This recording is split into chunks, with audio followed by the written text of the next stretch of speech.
What's good, people? My Power fans, what's good? We back. Another episode of Power Book 3, Raising Kanan, episode 4. Don't sleep. You thought I was about to say I don't remember the name of the Don't Sleep, nigga.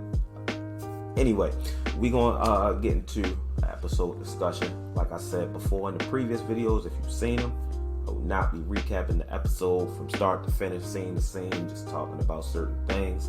If you see me looking at my phone, I got notes, and I'm not editing out me looking at the notes because ain't nobody got time for that. I might. You'll know.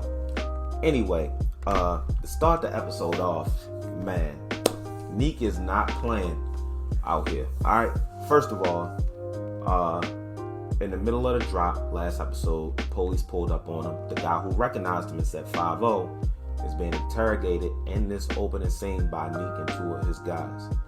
Apparently, this dude grew up with Neek. Him and Neek real close. He works for Neek. And apparently, Neek is blaming him because he was too busy smoking on a pipe instead of paying attention to his surroundings. It's to the point where they're torturing this dude, bro. They have a wrench pulling, oh my God, pulling his ear is almost coming off. I would have just told him to kill me, bro, because at this point you don't believe me. So just be done with it. And he ends up doing it, remorsefully even. You could tell it pained him to do it. He didn't really want to do it. That was his guy. Even after he killed him, he said, "I love you too." But bullet to the head, business is business. After that, we get to see, awkward dinner table. We see Kanan cooking. He's cooking dinner. Apparently every Tuesday, he cooks dinner for his mom. They eat dinner together. But on this specific Tuesday, Rock comes home with great value Shamar Moore, aka Symphony, who Kanan probably assumes correctly that they were just out to eat on the night that he always cooks dinner for her. And not only did she already eat, she brought a guest home. So Kanan was not feeling this at all. Obviously, Symphony's invited to dinner.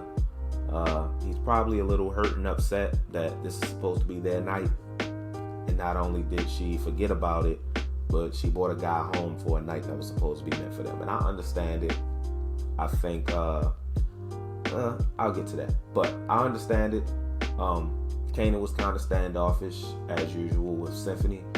But he did seem to be more upset with Rock for forgetting than Symphony being there.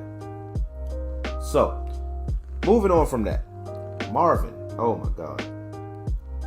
Marvin is wild. Marvin is hilarious. Marvin got some great scenes throughout this. And I'm going to jump ahead here. But Marvin is smashing Tony, the chick who's in charge of the club or whatever. The white chick that he gave the dog to in the last episode. He topped him off in front of the dog. Crazy shit. Anyway, they smashing and she likes to cuddle apparently after sex. And he like, bitch, you got me fucked up. Like, that's not what we doing here. I don't know what you do with the other dudes, but you're not doing it with me. And she was like, he said, I'm from the hood. That's not what we do. She said, oh, so you only like cuddling with other guys from the hood. And he says, you calling me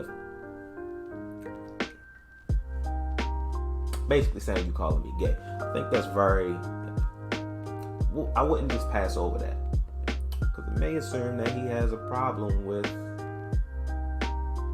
people who are of the homosexual nature.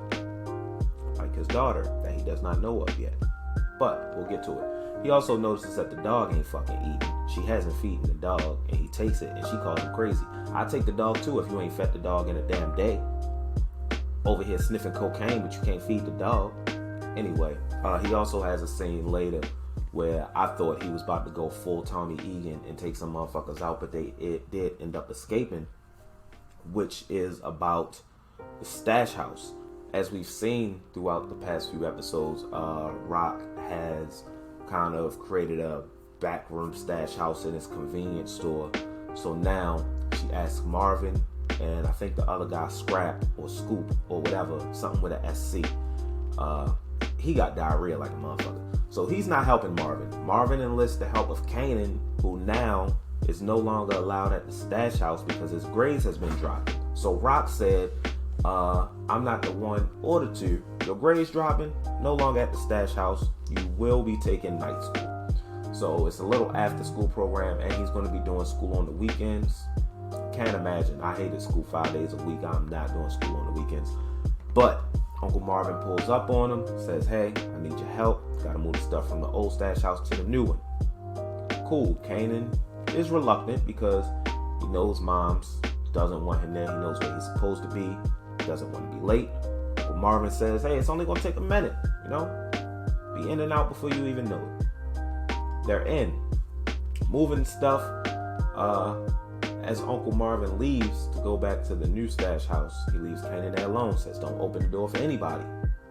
Guess that didn't include shotguns, because earlier in the episode, Neek pulled up on Davina after seeing her with Kanan, offers to get her mom into a rehab place because obviously her mom's on drugs, offers to get her mom clean in return for information on Rock's enterprise, so to speak, in business.